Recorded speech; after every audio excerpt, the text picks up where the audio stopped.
Hi everyone, happy spring. So if it's spring, what's with the Christmas stuff? Well, I have been busy making some things for Easter, and I typically make these for Christmas. And I thought, these are too good not to share. So it's a couple of easy projects that you might even want to do before this weekend for Easter.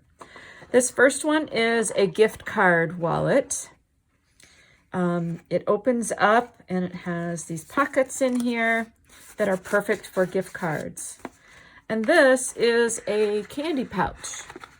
And I will show you how to fold it. You can put candy inside there. I won't untie this one, but you'll see when I'm showing you how to make them, how nice that fits, some little bag of candy. So we're going to start with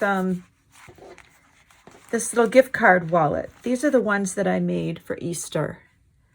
And they are made with a 12 by 12 piece of paper. And they have pockets on the inside.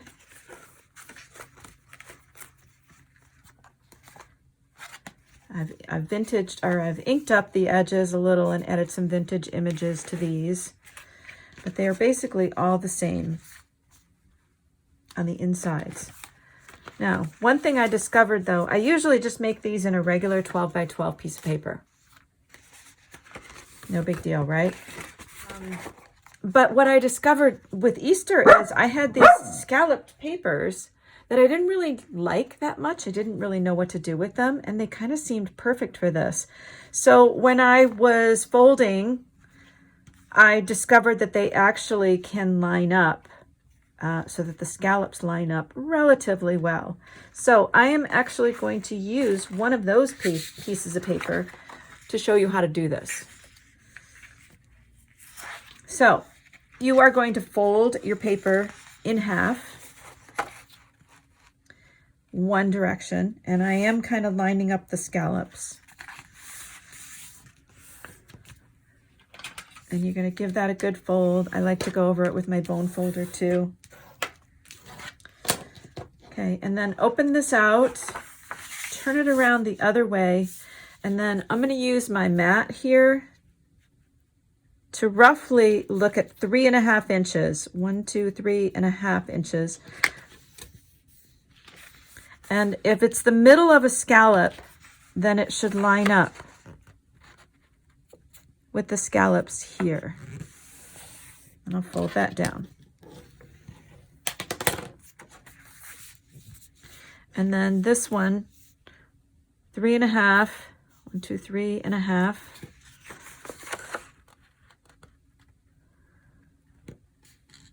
And I'm lining up the scallops more than making sure that I'm on that exact 3.5 inch mark.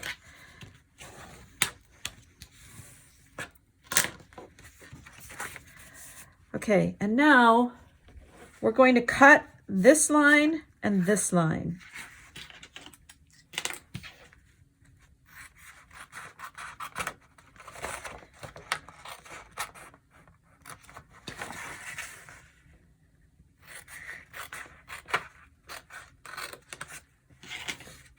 And then we're going to fold these corners up to the inside of the envelope or wallet.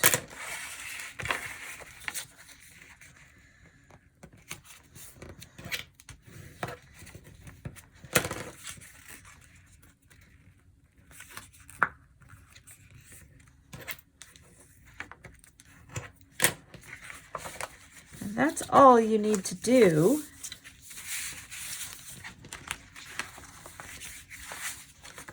That is basically the format. That's just it. Those 3 folds to begin with, the 2 little cuts, and then folding the corners down. Now, to finish this,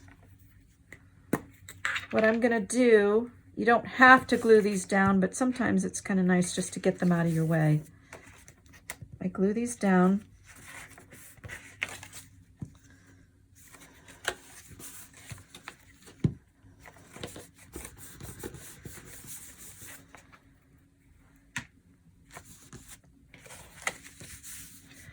And I would normally stitch this all the way around.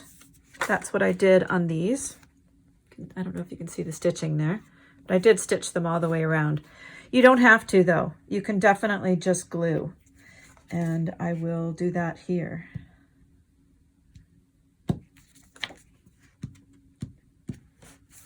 Because you don't need the pockets to be super deep.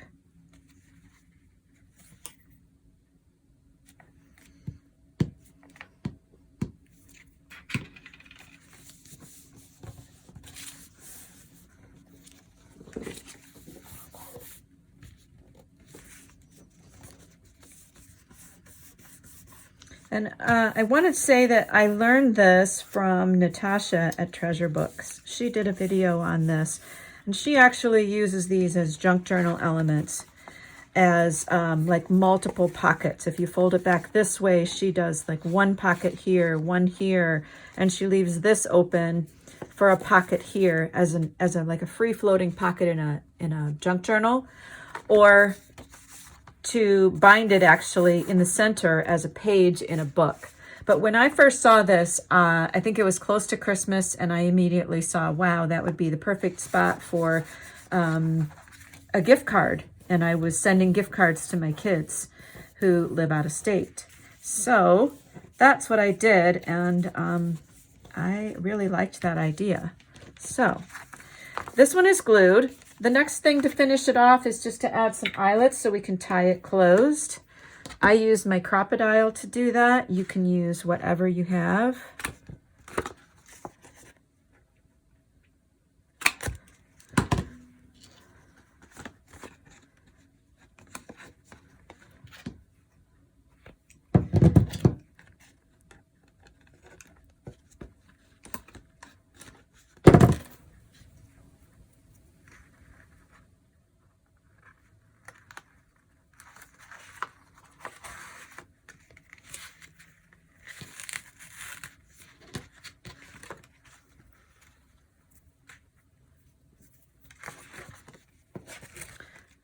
I used some chiffon ribbon on the other ones. You can see here. And on this one, I just am going to use this netting. It's the tulle netting that comes on a roll, like in the wedding sections.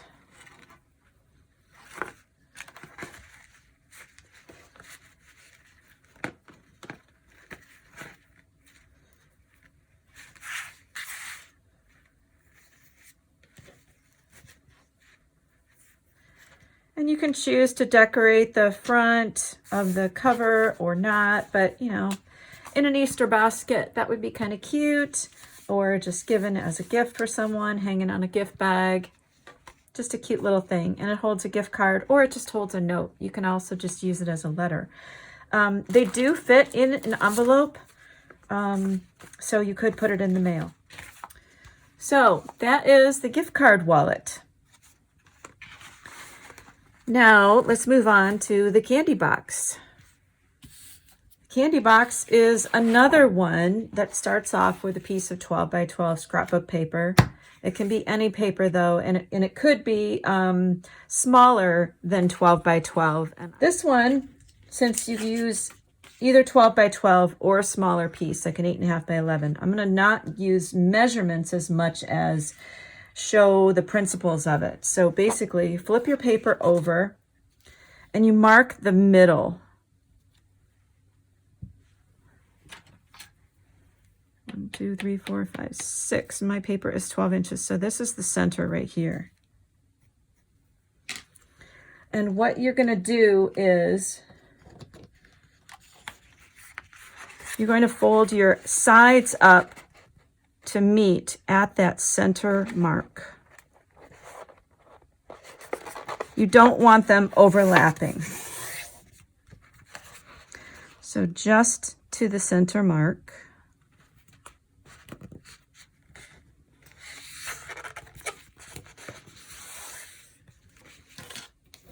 And then score that. If you don't have a scoring tool, you can use like a gift card or something like that. Okay, and then you're going to turn this around and you're going to fold it. And what you're going for is to have a 2-inch spine here, basically, that becomes the bottom of the box. So the way we're going to do that is, and I'm using the grid lines on here, is I'm going to bring one side up to the 2-inch mark. And I'm going to fold that down.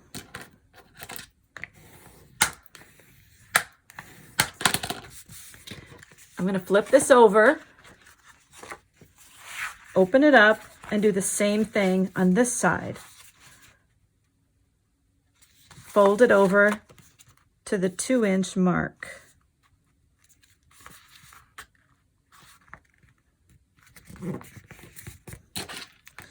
And score that. And just like that, we have a 2-inch gusset in the bottom. Okay? Now, we're going to open this out, and we need to bring these sides up in a way that makes it fold smoothly. So I want you to open out this fold.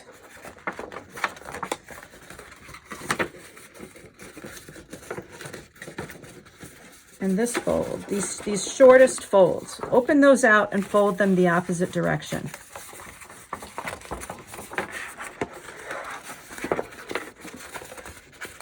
Okay, and then we're setting this down. Okay, now we're going to bring those folds to this fold line. And we're going to crease that little triangle that forms right there on the inside of the box. And we're going to do that for each one of these. So we're bringing that fold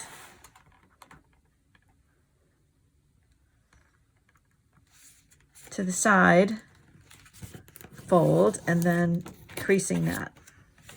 Okay, and then we'll do the other end.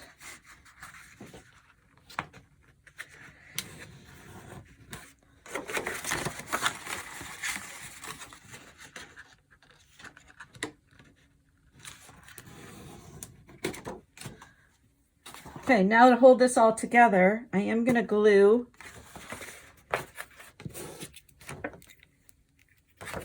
these pieces down,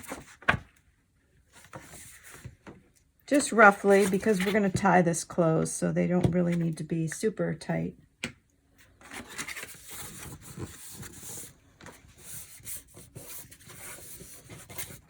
And you're leaving all of this open. And when you pop this up, they'll sort of get pulled together, and this is where we'll punch our holes to tie it closed.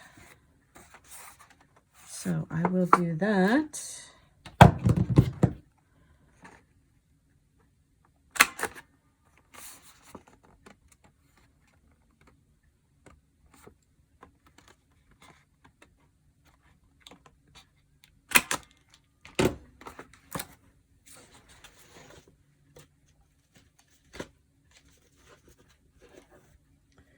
And I'm going to use some of this tulle netting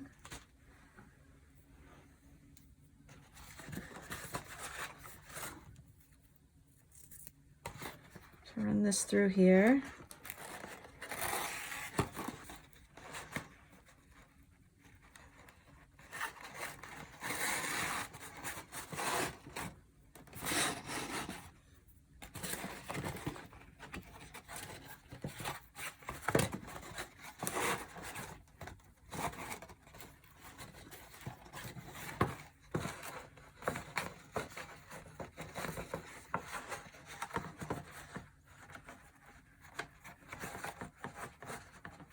And I like to fluff the tulle netting up when I'm using it, so I give it a little bit of a natural element as well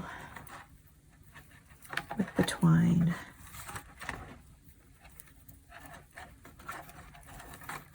Okay, and there is our little candy box. This one I put a flower on and a photo. It was for a girls' weekend. I thought that the photo was appropriate with all the women on there. But decorate them however you like, or as little as you like. You can see in this one that you've got quite a bit of space for the candy box. I would put a Ziploc bag or just some kind of loose candy in there as long as it doesn't overflow. It's still plenty of space. And if you need a smaller size, this one makes up a smaller size quite easily. Remember just the principle of having those two sides meet in the center, and it doesn't have to initially be a 12 by 12 sheet. It can be smaller. I think this was 6 by 12, and it still has enough space in it. So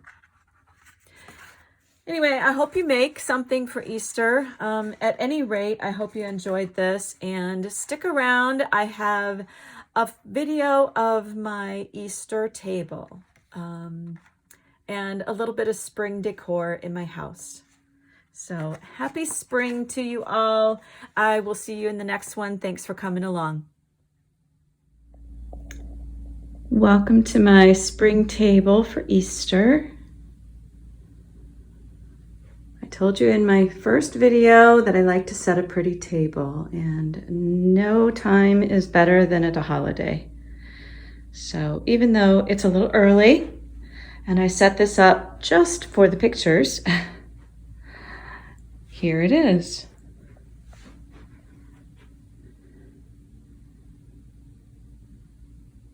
I like a lot of natural elements. I like birds, I like flowers, eggs, all of it. So here's to a pretty table and a happy Easter.